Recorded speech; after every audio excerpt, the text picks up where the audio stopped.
तो दोस्तों आज हम लेकर आए हैं वैलेंटाइन डे पर ये कहानी शुरू से लेकर अंत तक देखना। अगर अपना भाई का नाम जानना चाहते हो तो मेरा नाम सूरज सरोज है। आप देखते हैं सूरज सरोज की कहानी। तो हम शुरू करते हैं। सर्दियों की उस रात बर्फ की हल्की परत पूरे शहर पर जमी थी। चारों तरफ लाल और गुलाबी रंग की सजावटी थी क्योंकि वैलेंटाइन डे की तैयारी चल रही थी। लेकिन ब्लैकवुड टाउन में इस बार का वैलेंटाइन डे खूनी होने वाला था। एमिली एमिली और जैक, एक युवा प्रेमी जोड़ा, अपने दोस्तों के साथ शहर के बाहरी इलाके में बने पुराने ब्लैक रोज होटल में पार्टी करने के लिए गए थे। यह होटल सालों से बंद पड़ा था और इसके बारे में कई भयानक कहानियां प्रचलित थी। कहा जाता है कि वहां ब्लडी वैलेंटाइन नाम का एक हत्यारा घूमता था जो हर वैलेंटाइन डे पर प्रेमी जोड़ों को अपना शिकार बनाता था। पार्टी जोरों पर थी और शराब, हंसी मजाक और डांस के बीच किसी ने सोचा भी नहीं था कि वे कितनी भयानक मुसीबत में फंस चुके हैं। आधी रात के करीब बिजली चली गई। होटल की खिड़कियां अपने आप खुलने लगी और ठंडी हवाएं तेजी से अंदर आने लगी। ये सब किसने किया? जैक ने जोर से पूछा। किसी के पास जवाब नहीं था। तब एक भयानक चीख सुनाई दी।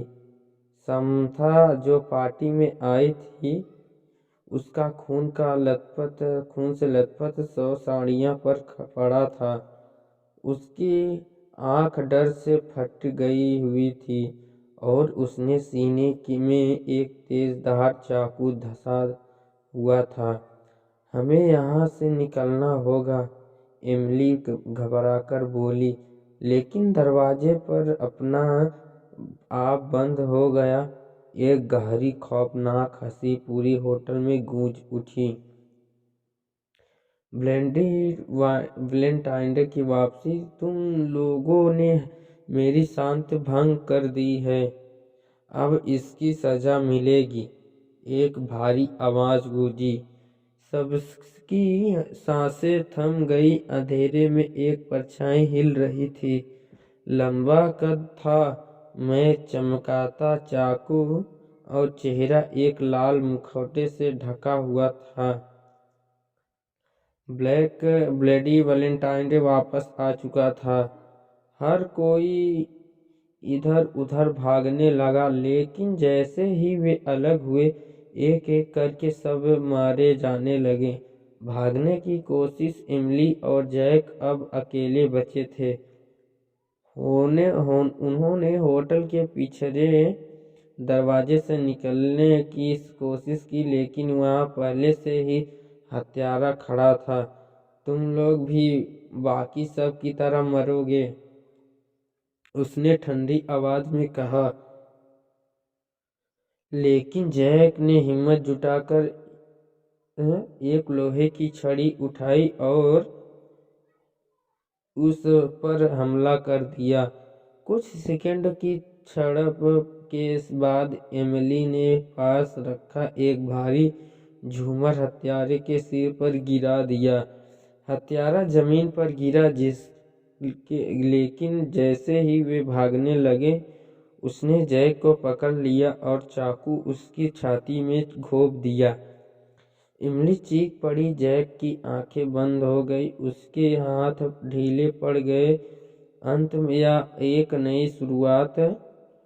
इमली पूरी तरह से भागी और किसी तरह होटल से बाहर निकलने में कामयाब हुई।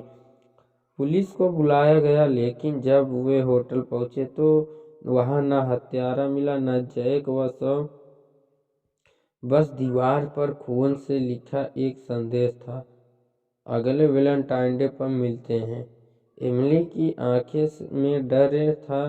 क्या वह हत्यारा सच में मारा गया था या अगले साल फिर से लौटेगा। शायद यह अंत नहीं बल्कि एक नई दहशत की शुरुआत थी। अगर आपको यह कहानी अच्छी लगी होगी तो चैनल को सब्सक्राइब जरूर कर सकते हैं, लाइक कर देना, कमेंट कर देना, शेयर कर देना। ऐसे इंटरेस्टिंग वीडियो पाने के लिए तो भाई आप भी गाना सुनवाना चाहते हैं या कहानी सुनवाना चाहते हैं तो हमारे इंस्टाग्राम चैनल को और यूट्यूब चैनल को सब्सक्राइब करके लाइक कर देना और शेयर कर देना और अपना कहानी हमारे पास शेयर कर देना, तो हम आपका कहानी में आपको सुनाऊंगा, दूसरे की तरह यूट्यूब पर अपना डालूंगा। तो फिर से मिलेंगे अगले। वंदे मातरम, जय Hind, tata bye bye, see you, जय बजरंग।